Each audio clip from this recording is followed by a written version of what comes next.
Welcome back to the PolicyViz podcast. I'm your host, John Schwabish. On this week's episode, I talked to my Urban Institute colleague, McKay Bowen, about data privacy and security. It's one of the most important issues when we think about how our data is being used and how it's being used for us and against us. Claire has a great book about this. I really highly recommend it. It's linked in the show notes.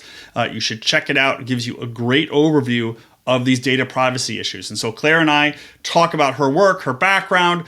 She tells some incredible stories about things that might scare you a little bit when it comes to data. But hopefully this will get you thinking about how we can be more careful with how we collect and use our own data. So here's my interview with McKay Bowen. Hi, Claire. Welcome to the podcast. Thanks, Sean, for having me. I'm really excited to be talking about data privacy. Data privacy on a podcast, which we... On a podcast, right? Because that's where data privacy should be discussed. So this is exciting. So just quickly for folks who don't know, Claire and I work together at the Urban Institute. We've done a number of projects together. Our most recent one is our Data for Kids project on helping kids learn more about data science, data visualization, all the good things that kids should learn about these days. And today we're going to talk about Claire's book and her work on data privacy. So her book, which I'll hold up for those of you who are watching the video on YouTube, is, which you can't really see, but anyway, Protecting Your Privacy in a Data-Driven World. So we're going to talk about data privacy. It's so important for those of us working with data. So let's start with the McKay Bowen origin story. So what got you interested in these issues of data privacy and security? That's a really great question. So I will give you the really short answer and then I go a little bit longer, because the short answer was I was applying for funding as a graduate student. There it is. Yep. And I was looking at different options and I thought, oh, wow, there's a cool fellowship through Microsoft. And I brought this up to my advisor. And this is my first semester starting my grad program. And my advisor said, well, just as a piece of advice, you always want to pitch the research project based on like what they're interested in. And I bet Microsoft is really interested in privacy. And I used to do this for my graduate work. I haven't done it since then. So maybe you want to look into data privacy. And at the time, she also said, hey, there's a new thing called differential privacy you might want to check out. So that's how the origin story started. But to give some more context, so it's not so blunt, as it was because of funding, right. Even though that kind of started it. Right. More context is I actually started in physics as an undergrad, and I went into physics because I really wanted to know how the world worked. And I thought it was like, oh, there's these cool, challenging problems, and physics answers a lot of these questions. And I got into math because I learned that math was the language of science. And that kind of evolved into getting to statistics and realizing I really liked the analytics part of doing scientific work. And also realizing that, to paraphrase a famous saying from a statistician, John Tukey, who said that basically you get to play in everybody's backyard if you are in statistics. Right. So that's why I decided to pursue that. And then I met my advisor, who was very flexible about what topics we could cover. She's a Bayesian statistician. So for those of you who don't know, there's two different ways of thinking about statistics. There's the frequentist, which is what we're normally taught, and there's the Bayesian, which is actually the foundation for machine learning, AI, so on and so forth. And so she says, as long as you're thinking about Bayesian statistics, then I don't care what topic you do for your dissertation. And I got into privacy because, again, there was that funding thing. And then when I was digging into it, I realized, wow, this is a really cool area. There's a lot of open problems and questions, and it has a very obvious application, because that was a really big thing for me when I was in physics, was that I knew I wasn't going to be a theoretician. I really wanted to solve practical problems, and privacy felt like a good fit on trying to look at that intersection. And it did snowball from there, because I did win the funding. Then I won more funding. Right. And it's when that happens, then you're like, oh, well, I have money to actually research this. And so I could actually deep dive into this area. So that's actually why my whole dissertation was in this field, because I was able to just dedicate all that time to look into it. And luckily, I shouldn't say luckily, but sometimes in grad school, you go on a topic that you find out you don't actually like. But I really enjoyed it, and it's become my full career. Nice. That's a good origin story. All credit to to your advisor, where credit is due, right? Right. So, So can you give folks some idea of where, for folks who may be not familiar with this, where data privacy comes up in their everyday lives? And I think generally people sort of have a general concept of this, like when you talk to Alexa, like we all know, like it's being stored somewhere. But like for those of us working in data all the time, like where does this pop up that you think is sort of most relevant to our work and our lives? That's a great question. So I'm going to back up a little bit and kind of clarify what I mean by data privacy, because it's like a nice catch-all phrase of like what I do, but it's a very broad field. And Mm-hmm. so sometimes when I tell people, hey, I work in data privacy, they think I do encryption or Ah, cybersecurity, I fight off hackers, and you're like, oh, that's so cool. Or I have a few family members who are like thinking I'm an app developer after I told them to stop using certain apps because of security reasons. And so right. anyways, it kind of digresses from there. But Yeah. what I focus on is trying to expand what I call expand access to data, or make sure that there is like very sensitive information that could be useful for making very impactful public policy decisions, but making it so that the researchers who analyze it don't know who is in that data. Mm-hmm. And so one of the examples I give for like thinking of everyday use, most of us have a smartphone now, right? And it records like your location and time. And so that kind of information, you could figure out where you live, if Right. you're like in a certain residential area during sleeping hours, where you work because you're in a certain location during working hours.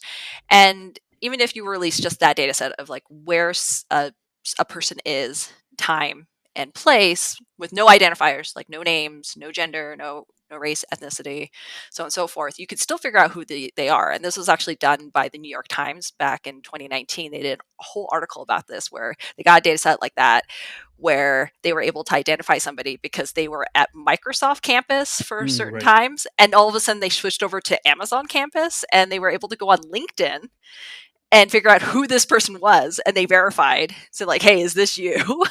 Wow. And it was correct. And so then some people's responses to that is like, okay, we should not have that data public. That should only be kept in whoever's collecting it for very specific reasons, or the cell phone companies, they shouldn't be sharing it to anybody else, but just for their whatever purposes they need for maintenance for the cell communications. Mm-hmm. However, that information is what's used by like FEMA or for other like emergency responses, because that Right. tells FEMA like what is the patterns that they see going through the United States. Like, I mean, this last year we had a lot of natural disasters with hurricanes and forest fires and flooding, and so trying to figure out like based on people's patterns, where did they go? What's the best ways to close down certain roads? Mm-hmm. Versus maybe we need to block out these other areas, or maybe we need to prioritize certain neighborhoods because they have limited access to get out of the cities. Right. So that's the example I like to give, because it's something that like we all have. Like I'm pretty sure we all have Yeah. a cell phone. Except for one person we work with who's standing by their flip phone. We- Well, yeah, I I'm guess not just a saying. smartphone. Yeah, that's Yeah. true. Right. Yeah.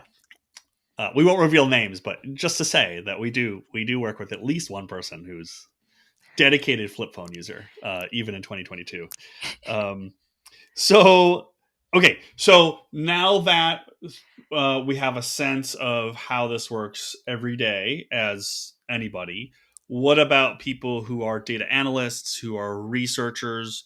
What should they be thinking about when it comes to data privacy? And I know that's a broad question because you're doing a lot of stuff. So another way to think about this might be like, what do you tell our colleagues at Urban about data privacy, or what are the projects that you work on? I know it's like super broad, but Yeah, yeah. I'm actually going to target one aspect, which is knowing that a lot of the data that you collect, unless it's directly the raw data, it has been altered in some way because of Mm-hmm. privacy concerns. Because certain data sets, like especially census, is a really popular one because especially at Urban, right? A lot Yeah. of people at Urban uses the American Community Survey or any of like right now we just had the 2020 census, and so they use that data for a lot of their research, figuring out like, oh, what is the demographic breakdown for a state, and they try to figure out the survey weights for certain kind of analyses as they do.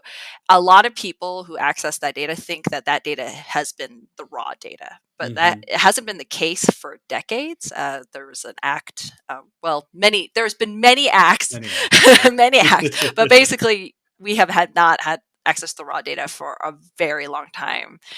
So there's that misconception. And so that's why one of the things I tell people is like, when you take a data set, what are the things that have been altered?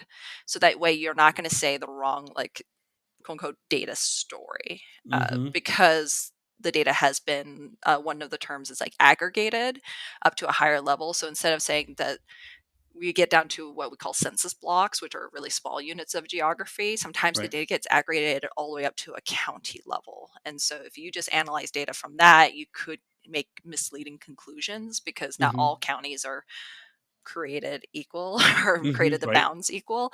Right. Uh, the example I like to give is like the town that I grew up in Idaho. So for those who are listening, I grew up actually in a rural area of Idaho, and the county I was in is the size of Connecticut. And so it's a huge county with very few people. Like the town I was in was the biggest town in the county with 3,000 people. Yeah, right. So you're trying to make sometimes decisions for a whole county Yeah. with very few people who are scattered throughout versus like another county like Arlington, because Right. that one's really close to Urban Institute, and that one is only like 26 square miles or something like that, Something like that. Yeah. with thousands, hundreds of thousands, right? Yeah. Like it's Right. a lot more people. I shouldn't say 100,000. I actually don't know what the total population I is mean, for you'd that have county. to, you want to, you got to be careful that data privacy, how many numbers you're putting out there. So, Yeah, exactly. But definitely more, I think, in more, that county. more. We can definitely say More, more. Yeah. we can say Yeah. more. Definitely We say more. Yeah. more than the county I was in. Right.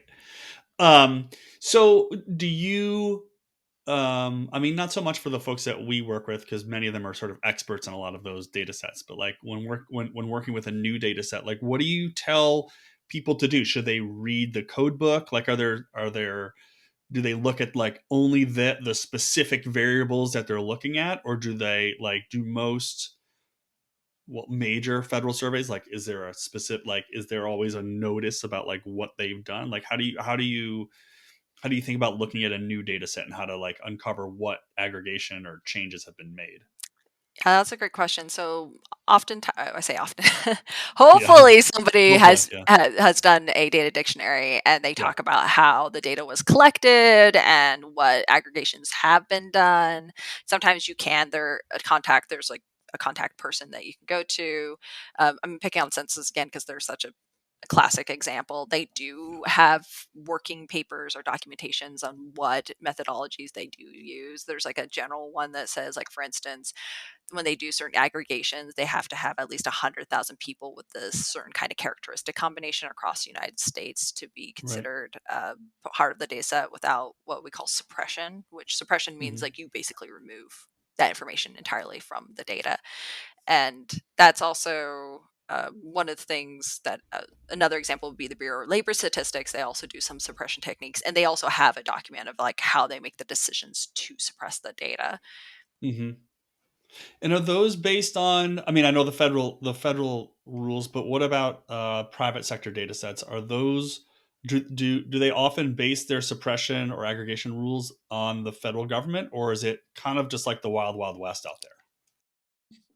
So it's definitely the latter, the wild, wild west. There's no one law federally, and there's none for consumers. So we'll get to that one in a little bit. But for federal laws, it's like hodgepodge here in the United States. So, for example, census is governed by a mix of Title 13 and SIPC, which again, I'm always bad with acronyms. So the Confidential Information Protection something act that has been updated in 2018. So there's that act there. It also governs Bureau of Labor Statistics data. There's also Title 26, which governs the Internal Revenue Services data, but then it kind of overlaps a little bit with census too, because they have some like joint data sets together. So some of those data sets are protected by both. But then we have our healthcare data, which is governed by HIPAA, and student data with FERPA. So there's all these pieces. And so there's not one to go to say like, hey, this is how you should protect your data because of how these laws are done. Now to consumer data, we have no federal laws Yeah. covering how consumer data. So that's why there's no pressure for certain companies to think about how they should protect their data. There are a few states. So last time I checked, it was between 11 to 13 states have some laws, but that's it. And they very much range on severity level. The closest would be California, that they have the strictest set of laws to govern consumer data. But even then, they're just one state, right? So it's not a federal mandate. And it's affecting or it applies to companies based in California or to people based in California. So a mixture. So if the company is in California and it has to be a for-profit, so actually urban would be excluded from this act because they're a nonprofit, and then it protects all California residents. So if you are a California for-profit company doing a nationwide survey, include some California residents, does the law apply just to those residents or to everybody in the survey because you're based in California? You're based in California. There's like, it's interesting. They actually have a clause in there of like what is considered a California business. And like, there's actually a size requirement too. And so it's interesting because there's been also an update to the law because they released one version in 2018, I believe, and then they have another update for this year. So that's why you might have been spammed again by different companies saying like, we updated our privacy policy. Right. Oh, interesting. Because that's California change. And I remember there's a whole section in your book about the actual penalties. And a lot of these are not very strong, right? The penalties are kind of like nominal. Yeah, it is. And so California kind of updated theirs a little bit more where, like, for instance, like one of the biggest changes for their penalty is like if it involves a child, which they consider anybody under the age of 16, or I think it's 16 and under, excuse me. Okay. Yep. Then it's considered a severe case, no matter what. Like even if it's like a light infringement, because they have the classifications of like less severe versus severe. Right. But if it involves kids, it is automatically severe. And that I believe in that case, it's like $7,500 per child. Wow. And that money, and that's the penalty to the state. That's paid to the state on top of whatever civil penalties could come up if someone decided to sue. Yeah, exactly. So one of the updates between the past California laws and then the current one, when they did updates, they actually had like designed a body that would actually pursue those lawsuits, because before it was kind of squishy, I guess. And then they also had, I believe, a 30-day window that the company could like, well, as long as they correct it. Yeah, right. It'd be okay. Right. It'd be okay. But for like bigger companies, if there's a lot of money on the line, they'll be very motivated to fix it in 30 days. Sure. Right. It's $7,500 a pop. You would think that you would, jump on that. Yeah.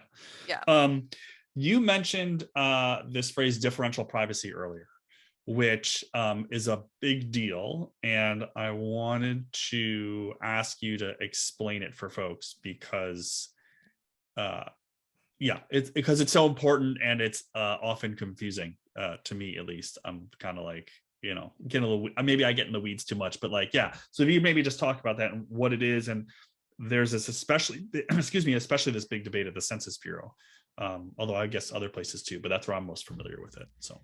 Right. So it is a very complex topic. There are a lot of people who are very smart people who struggle with understanding it. So I'm just going to make that kind of a caveat disclaimer as I try to explain it very like high level and quickly for people who are listening. So before I even dive into what differential privacy is, I have to talk about how the fact that like when you are looking at protecting a data set, you have to define what you mean by what is privacy and what is a risk to the data or information you're trying to release. So for many, many years, several decades, the way that we define, I say we as like the federal government or other agencies, defined privacy risk is like being able to identify somebody or finding a group of people or saying like, hey, if these people are smoking, we can infer that they're likely to have cancer. So maybe we should increase their health insurance rates because they're more likely to have cancer. Like we don't want those kind of like disclosure risks or privacy to be disclosed. And so those are very intuitive definitions. But the problem about defining privacy that way is like whoever thinks that's the way we should define privacy, it's very subjective. But again, very intuitive, being able to like, oh, can I match somebody in this data set versus another data set? So a very classic example that many people like to cite is the Netflix prize data set. That was like this $1 million prize Netflix did back in, I think it's like 2007, 2008 or so, saying, hey, if you can improve a recommendation system by 10%, you will win $1 million from us. And so they released a data set that was anonymized. They removed people's personally identifiable information. But one group, instead of trying to improve the recommendation system, was able to directly link the records in the Netflix data set with IMDb and be able to identify certain people. And so that caused a lawsuit. And so maybe some listeners here think, well, Claire, that's silly. I don't care if somebody knows I gave 5 stars for the latest Avengers movie or something like that. But one of the things that came from the lawsuits is that you don't know what could be inferred by the data set. For instance, you could figure out people's sexual preference, apparently, based on what they were watching. And so that was one of the lawsuits, was that you could identify if somebody was on the or LGBTQ plus. Right. So that's sensitive, and that's something that you would have thought of. So that's what we call record linkage attack. That's something that people will say, hey, that is a disclosure risk. Let's protect against that. So that's my level setting there. That's how we've been doing it for many, many years. Right. Now, differential privacy tried to tackle the ad hocness of that, right? You're trying to, before we try to predict, how is somebody going to attack? Is they looking for one person, the group of people, the inference that I said earlier about smoking and cancer, or even knowing oh, who knew that sexual orientation could be inferred from this Netflix data set, right? All those kind of things. And so basically, differential privacy says, hey, I'm a new privacy definition. I'm going to scrap all those things and say that we're going to assume the worst possible case scenario. I'm saying that you must make a method that says that you have all the information of all other records but one person, and that you have to think of all possible versions of that data set. And that means that we'll account for all future data sets. So that's another problem for past methods. It's you don't know what future data sets are going to be. Right. So it's so you have to protect against all future possible data sets, and that a person would have basically unlimited computing power, as if they were going to blunt force, try to figure out something in that. Right. So that's what differential privacy basically says, is this is how we should define privacy. So it's a very, very conservative, very high privacy guarantee. But the criticism you get from that is one, trying to figure out what is the universe or the possible versions of data sets and how to protect that is really hard and really difficult for people to even wrap around. All future data sets, what does that mean? The fact that for certain data sets, you're okay, well, if it's everybody but that one person, isn't that a bit too much? So then you get data sets that might be way noisier than before. So this actually goes to your point earlier. So well, I keep hearing about differential privacy in the context of the 2020 census. So up until 2020, the methods have all been using what I call more traditional privacy definitions. And so when I say they, Census Bureau created what they call the disclosure avoidance system is the phrase. When they made their system to protect the decennial census data, they based it on those traditional traditional privacy definitions. And the biggest method they used, the main method, it was data swapping. So they were swapping records with similar characteristics based on there's very few people who are, let's say, African-American with so many kids in this one area of the country. Let's swap them with another family in another part of the country. And that's how we're going to protect them. So 2020 is the first time that we did all way of that and decided to make a new method that satisfies differential privacy. Now, I'm being very careful with my words right here, because often I hear people say differential privacy is the method. It is not. It is a privacy definition that a method must satisfy. So the method or the algorithm that was used for 2020 is called the top-down algorithm that has components of it that has differential privacy in there. I gotcha. Okay, that actually I just learned a lot there, by the way. That was really interesting. So how, we can keep it specific to the 2020 census. So how does the census then determine, I guess, the resulting accuracy of the data? Right, so once you've done either a swap or you've done all these other things, how do they say, yeah, these data are not we haven't just created a random data set for you? Right. And that's a great point. I've been hinting at it, but I haven't explicitly said that there's this natural tension between protecting the privacy of the data set and making sure that it's useful or accurate or for any kind of case you want. So you can't have all the information or all the privacy, right? So like in those two extreme cases, it's either like if you want all the information or usefulness, that you're just going to fully expose people and there's no privacy. To make it fully private, you could just lock the doors and just say, hey, you don't have access to the data, right? Right. So there has to be some trade-off in that. To your point, it's like, how do you determine that? Well, for any data set, there's no like one utility metric or measure that you should go by. It really is dependent on the data. What are people going to use it? Census, again, is a great example because it's used for a lot of things. And so it's really hard for them to be like, hey, it needs to be useful for everything, right? Like one, that's impossible. So they do like a suite of analysis. Like they do, one way is to look at summary statistics. So looking at like the bias or that, I don't think they call it bias. I think they look at absolute error of some of the measurements, like how variable it is. So they do those quick checks, like at different geographic levels. They have what sometimes we say outcome specific, or like there's a specific use case that somebody will use it for. So 2020 census is used for redistricting. Right. So they probably want to make sure that it's going to be still very useful for that redistricting file. There's other ones where you can look at distributional aspects of the data. So saying like maybe this variable, it looks really good, or like this categorical variable is very close to the original categorical variable for these counts or something, or looking at continuous distribution and comparing those two. And then some people are like, okay, what about relationships? So you can apply certain models or look at just like multivariate distributional features of the data. So it can vary quite a bit. But just to say that census has a really hard like task, right? Because you can't make a data set that's completely useful for everything. Again, if you do that, then there's no privacy. Right.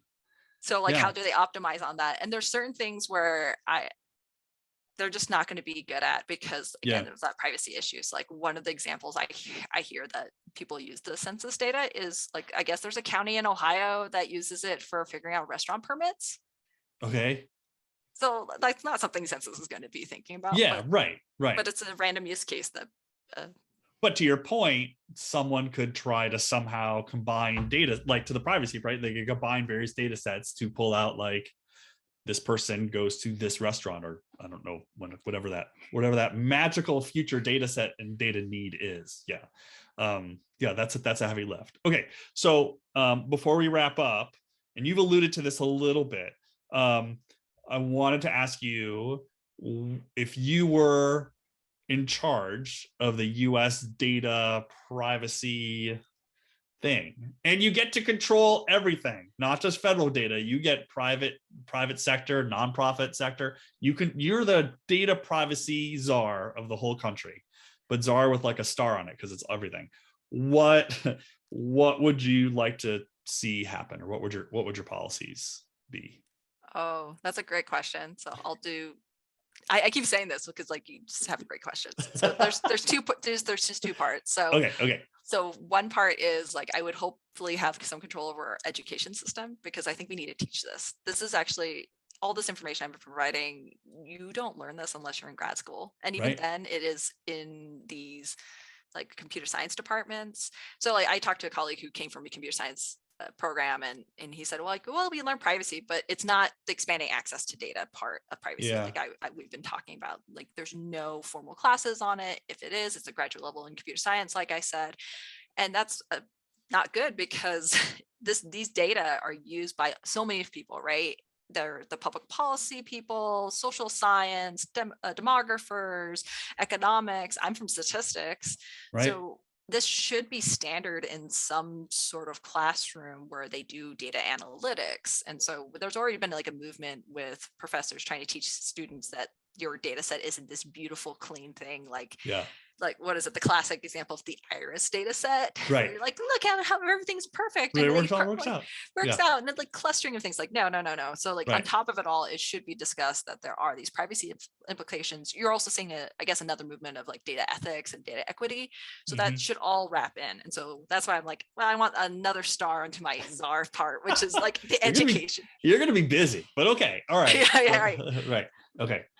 And then I guess like for all of privacy, definitely getting more of a unified public policy like law, right? For how we use data, how it should be accessed, because one, we don't have any consumer privacy laws, right? And then and two, the issue with the federal laws we have is because they're piecemealed, some agencies have to renegotiate every federal fiscal cycle for different exchange of data. And so, like, for instance, there's a project that I'm working on with the Bureau of Economic Analysis, and they have an agreement with the Internal Revenue Service because they, like Bureau of Economic Analysis, they do a combination of census data, taxpayer data, and they look at some like labor data too. So the way that they negotiate is they become a subcontractor to another agencies. That's how they work around that whole renegotiating every year.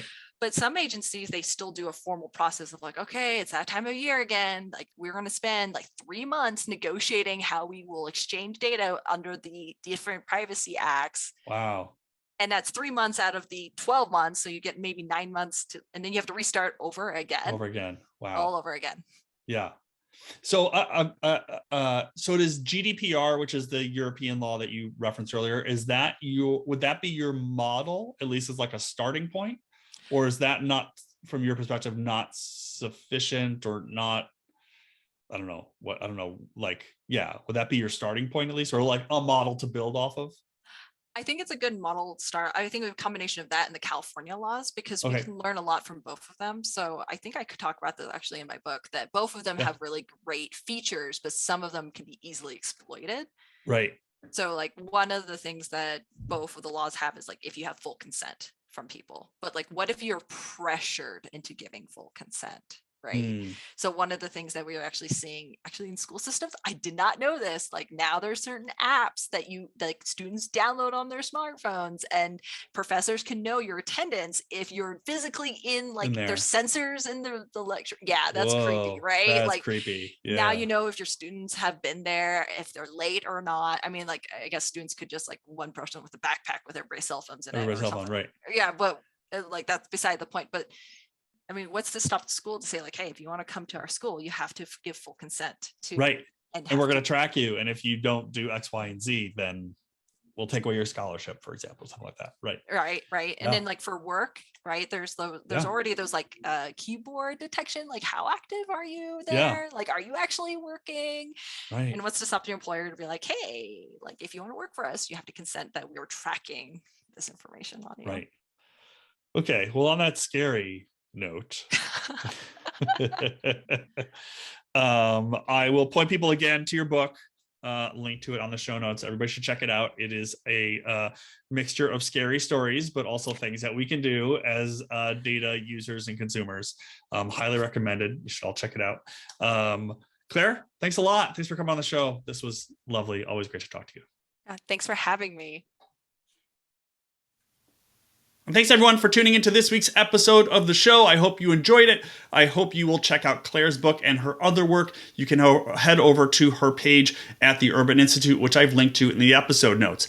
Just one more mention of various ways that you can support the podcast. I, of course, have my Patreon page open where you can support the show for just about a cup of coffee every month. You can head over to my newsletter page where I have a free newsletter and a paid newsletter. The paid newsletter gives you some other advanced information, let's just say, some coupons for conferences, ability or opportunity to meet with me in a Zoom call. And there's also the new Winnow community that I've been building where I'm sharing out little data visualization tricks and tips and techniques via text message, only 2 or 3 a week. And you can text me back and say, I didn't really like that, or I like that a lot, or what else can you show me? So I have that opportunity as well. So check all those out. They're all listed on the show notes page and also on PolicyViz.com. So until next time, this has been the PolicyViz podcast. Thanks so much for listening.